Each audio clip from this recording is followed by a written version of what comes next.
Hi, it's Adam from Meets to Miles, and today I just want to give you a quick rundown of a few shoes that 361 offer. So we'll start with the Spire. So this is the fourth Spire, and it's 361's most cushioned road shoe. So starting with the upper, you've got like an engineered knitted mesh upper and this Morphic construction around the midfoot. A fairly sort of stable, secure heel counter there, just to give a really nice lockdown. Looking next at the cushioning, and it's made up of two materials. So you've got this Quick Spring Plus, which is an EVA. It's nice and soft and fairly lightweight. And the other main element here is Quick Foam, which is a rubber encased EVA. And that's a little bit more durable and it'll give you a bit more of a spring back. The other thing to talk about here is what they call a quick spine, and essentially what that is like a carbon fiberglass shank in the midfoot. It's mainly there for stability, but it does give it a little bit more of a snappy ride underfoot. Looking at the outsole, you've got a carbon rubber in the heel and a blown rubber in the forefoot. I mean, it's a shoe that I'm fairly sort of comfortable talking about. I've had a couple of pairs now. The first pair I've done about 500 miles in, and I've just replaced it with this colourway actually. But it's nice and durable. I've put 500 miles into it, and there's plenty of wear left. Moving on to the Meraki. So the Meraki is 361's daily trainer, and this is the third iteration.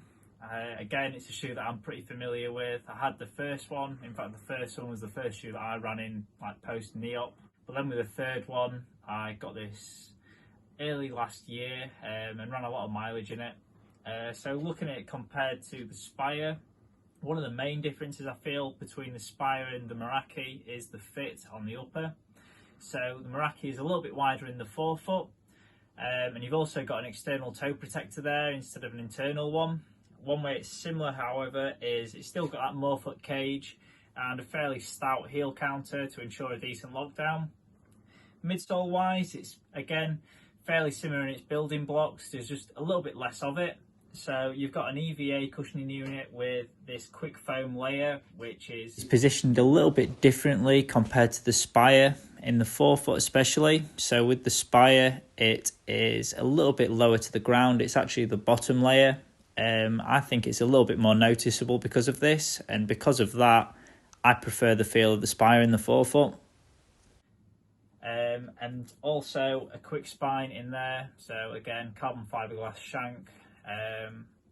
Comparing it in terms of the ride to the Spire, it's a little bit lighter on foot.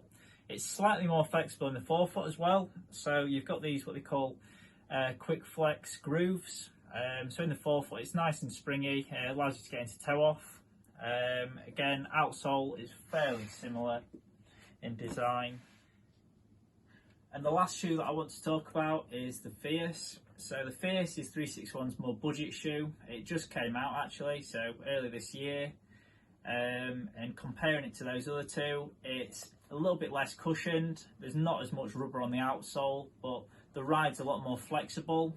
Again, you've got a knitted upper like the Spire. One way that all three are similar is that they've all got an ortholite insole, and it's nice and soft, so that stepping feel is just going to be really nice. So if you're new to the brand, then 361 are all about their shoes being soft but responsive, and I think the Meraki, Spire and Fierce all accomplish this. And if you're looking for something neutral, then all these three are going to be worth a shout.